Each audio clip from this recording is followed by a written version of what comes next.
Everyone, welcome back to my YouTube channel. ಎಲ್ಲ ಹೇಗಿದ್ದೀರಾ? ನಾನು ಚೆನ್ನಾಗಿದ್ದೀನಿ, ನೀವು ಚೆನ್ನಾಗಿದ್ದೀರಾ ಅಂತ ಭಾವಿಸ್ತಾ ಇವತ್ತಿನ ಒಂದು ಆಸೆ ಸಂಚಿಕೆಯನ್ನ ನೋಡೋಣ. ಸೊ ಇವತ್ತಿನ ಸಂಚಿಕೆ ಏನಾಗ್ತಿದೆ ಅಂದ್ರೆ, ಈಗಾಗಲೇ ನಿಮ್ಗೆ ಗೊತ್ತಿರಬಹುದು, ಆಸೆ ಸಂಚಿಕೆಯಲ್ಲಿ ಹಲವಾರು ಟ್ವಿಸ್ಟ್ಗಳು ಪಡೆದುಕೊಳ್ತಾ ಇದೆ. ಸೊ ಇದ್ರ ಮಧ್ಯೆ ಈಗ ಸೂರ್ಯ ಮೀನಾ ಒಂದ್ ಕಡೆ ಸೂರ್ಯ ಕುಡಿದ್ ಬಿಡ್ತಾನ ಅಥವಾ ಇನ್ನೊಂದ್ ಕಡೆ ಏನಾದ್ರೂ ಜಗಳ ಮಾಡ್ಕೊಂಡ್ ಬಿಡ್ತಾನ ಅಂತ ಎಲ್ಲರೂ ಕೂಡ ಗಾಬರಿ ಆಗಿದ್ದಾರೆ. ಸೊ ಇದ್ರ ಮಧ್ಯೆ ಒಂದು ಟ್ವಿಸ್ಟ್ ಅನ್ನ ಕೊಟ್ಟಿದ್ದಾರೆ. ಸೊ ಆ ಟ್ವಿಸ್ಟ್ ಏನಂತ ನೋಡೋಣ. ನೋಡುವ ಮುನ್ನ ಯಾರಿನ ಚಾನಲ್ ಸಬ್ಸ್ಕ್ರೈಬ್ ಮಾಡ್ಕೊಂಡಿಲ್ಲ, ದಯವಿಟ್ಟು ಚಾನಲ್ ಅನ್ನು ಸಬ್ಸ್ಕ್ರೈಬ್ ಮಾಡ್ಕೊಳ್ಳಿ. ವಿಡಿಯೋ ಇಷ್ಟ ಆದ್ರೆ ಲೈಕ್ ಮಾಡಿ, ಹಾಗೆ ಎಲ್ರಿಗೂ ಕೂಡ ಶೇರ್ ಮಾಡಿ. ಸೊ ಮೊದಲನೇದಾಗಿ ಈಗಾಗಲೇ ರೋಹಿಣಿ ಅಪ್ಪ ಬರ್ತಾರೆ ಅಂತ ಎಲ್ಲರೂ ಕೂಡ ಕಾಯ್ತಾ ಇದ್ರು. ಆದ್ರೆ ರೋಹಿಣಿ ಅಪ್ಪ ಬರ್ಲೇ ಇಲ್ಲ. ಈಗ ರೋಹಿಣಿಗೆ ಚೆನ್ನಾಗಿ ಸಕ್ಕರೆ ಬೆಲೆ ಶಾಂತ ಬೆಂಡೆತ್ತಾ ಇದ್ದಾರೆ. ರೋಹಿಣಿ ಶಾಸ್ತ್ರ ಎಲ್ಲ ಮುಗೀತು, ಆದ್ರೂ ಕೂಡ ಅವ್ರ ಅಪ್ಪ ಬರ್ಲಿಲ್ಲ ಅಂತ ರೋಹಿಣಿಗೆ ಬೈತಾ ಇರ್ತಾಳೆ. ಸಕ್ಕರೆ ಕರ್ಕೊಂಡೋಗಿ ಸೈಡ್ ಅಲ್ಲಿ, ಏನು ಗುಂಗುರಿ, ನಿಮ್ಮಪ್ಪ ಇನ್ನೂ ಬರ್ಲೇ ಇಲ್ಲಲ್ವಾ, ನಿಮ್ಮಪ್ಪ ಬರ್ಲಿಲ್ಲ ಅನ್ಕೋ, ನೀನ್ ಗುಂಗುರು ಕುಲ್ ಹಿಡಿದು ಮನೆಯೆಲ್ಲ ಸಾರಿಸ್ಬಿಡ್ತೀನಿ ಅಂತ ಹೇಳಿ ಅವಳಿಗೆ ಬೈತಿರ್ತಾಳೆ ಜೋರಾಗಿ. ಅವಾಗ ರಂಗನಾಥ್ ನೋಡ್ಬಿಟ್ಟು, ಯಾಕೆ ಆ ರೀತಿ ಬೈತಾ ಇರ್ತೀಯಾ, ಆ ಮಗುಗೆ ಇವತ್ತು ಫಂಕ್ಷನ್ ಇದೆ, ಈ ರೀತಿ ಕಣ್ಣೀರ್ ಹಾಕಿಸ್ತಾ ಇದೀಯಾ ನೀನು ಅಂತ ಹೇಳಿ ಬೈತಾ ಇರ್ತಾನೆ ರಂಗನಾಥ್. ಅವಾಗ ನಿಮ್ಗೇನ್ ಗೊತ್ತು, ಸುಮ್ನೆ ಇರಿ ಅಂತ ಹೇಳಿ ಅವ್ರನ್ನ ಸುಮ್ನೆ ಇರಿಸ್ತಾಳೆ ಸಕ್ಕರೆ ಬೆಲೆ ಶಾಂತ.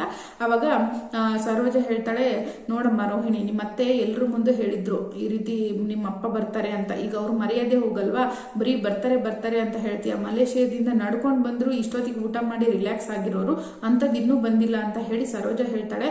ಅವಾಗ ಸಕ್ಕರೆ ಹೇಳ್ತಾಳೆ, ನೋಡೆ ಗುಂಗ್ರಿ, ಇನ್ನೂ 1 ಅವರ್ ಟೈಮ್ ಕೊಡ್ತೀನಿ ನಿನಗೆ, ಅಷ್ಟ್ರಲ್ಲಿ ನಿಮ್ಮ ಅಪ್ಪ ಬಂದಿಲ್ಲ ಅನ್ಕೋ, ನಾನು ಇನ್ನೊಂದು ಅವತಾರ ನೀನ್ ನೋಡ್ಬೇಕಾಗುತ್ತೆ ಅಂತ ಹೇಳ್ತಾಳೆ. ಸರಿ ಬಾರಿ, ನಿಂದು ಇಷ್ಟ ಆಯ್ತು, ಬರೀ ಬೈಯೋದಾಯ್ತು, ಬಾರಿ ನೀನು ಅಂತ ಹೇಳಿ ಅವಳನ್ನ ಸೈಡ್ ಕರ್ಕೊಂಡು ಹೋಗ್ತಾಳೆ. ಈ ಕಡೆ ಮೀನಾ ಹುಡುಕ್ತಾ ಇರ್ತಾಳೆ ಸೂರ್ಯನ. ಸೊ ಸೂರ್ಯ ಇಲ್ಲಿ ಒಂದ್ ಕಡೆ ನಿಂತ್ಕೊಂಡು ಬಾಟಲ್ ಅನ್ನ ಕೈಗೆ ಹಿಡಿದಿರ್ತಾನೆ, ಆದ್ರೆ ಇನ್ನೂ ಕುಡ್ದಿರಲ್ಲ. ಗ್ಲಾಸ್ ಅಲ್ಲಿ ಎಣ್ಣೆ ಹಾಕೊಂಡಿರ್ತಾನೆ, ಆದ್ರೆ ಕುಡ್ದಿರಲ್ಲ. ಅಷ್ಟರಲ್ಲಿ ಮೀನಾ ಬಂದು ನಿಂತ್ಕೊಂಡು ಕೇಳಿಸ್ಕೊತಾ ಇರ್ತಾಳೆ ಅವ್ರ ಮಾತು. ಏನ್ ಬಾಸ್, ಅವ್ನು ಹೇಳ್ತಿರ್ತಾನೆ ಕುಡಿಸೋನು, ಏನ್ ಬಾಸ್ ಇಷ್ಟೊತ್ತಾದ್ರೂ ನೀವು ಕುಡಿತಾ ಇಲ್ಲ, ನಂದು 1 ಬಾಟ್ಲ್ ಆಯ್ತು ಅಂತ. ನಾನು ಬೇರೆ ದಿನ ಆದ್ರೆ ಕುಡಿತಾ ಇದ್ದೆ, ಇದು ನಮ್ಮನೆ ಫಂಕ್ಷನ್, ನಾನೇ ಹಾಳು ಮಾಡಬಾರ್ದು, ಈ ರೀತಿ ಕುಡಿಬಾರ್ದು ಅಂತ ಹೇಳ್ತಿರ್ತಾನೆ. ಅವಾಗ ಮೀನಾ ನೋಡ್ಬಿಟ್ಟು, ಅಯ್ಯೋ ನಮ್ಮ ಯಜಮಾನ್ ಇಷ್ಟೊಂದು ಒಳ್ಳೇದಾಗಿದ್ದಾರಲ್ಲ ಅಂತ ಹೇಳಿ ಅವ್ರನ್ನ ಕರೀತಾಳೆ. ರೀ, ಇಲ್ಲೇನ್ ಮಾಡ್ತಾ ಇದ್ರಿ ನೀವು, ಬರ್ರಿ ಅಂತ ಹೇಳ್ತಾರೆ. ಓ, ಏನ್ ಮಾಡ್ತಾ ಇಲ್ಲ ಬಾಬಾ, ಅವ್ರನ್ನ ಏನ್ ಮಾತಾಡಿಸ್ತೀಯ ಬಾಬಾ ಅಂತ ಹೇಳಿ ಮೀನನ್ನು ಕರ್ಕೊಂಡು ಒಳಗಡೆ ಹೋಗ್ತಾನೆ.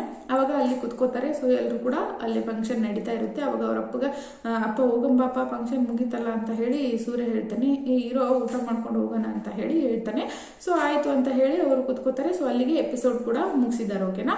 ಸೊ ಇನ್ನು ನಾಳಿನ ಸಂಚಿಕೆಯಲ್ಲಿ ಏನ್ ನಡೀತಾ ಇದೆ ಅಂದ್ರೆ, ಈ ಕಡೆ ಶ್ರುತಿ ಅಮ್ಮ ಇದಾರಲ್ವಾ, ಸೊ ಅವ್ರು ಏನ್ ಮಾಡ್ತಾ ಇದಾರೆ ಅಂದ್ರೆ, ಸೂರ್ಯನ್ಗೆ ಕಾಟ ಕೊಡ್ಬೇಕು ಅಂತ ಇಬ್ಬರನ್ನ ಹುಡುಗರನ್ನ ಕರೆಸಿರ್ತಾರಲ್ವಾ. ಸೊ ಆ ಹುಡುಗರು ಏನ್ ಹೇಳ್ತಿರ್ತಾರೆ ಅಂದ್ರೆ, ನಿಮ್ ಕೆಲಸ ಇಷ್ಟ ಆಯ್ತು, ನೀವೇನ್ ಮಾಡ್ಲಿಲ್ಲ ಅಂತ ಹೇಳಿ ಬೈತಾ ಇರ್ತಾಳೆ ಶ್ರುತಿ ಅಮ್ಮ.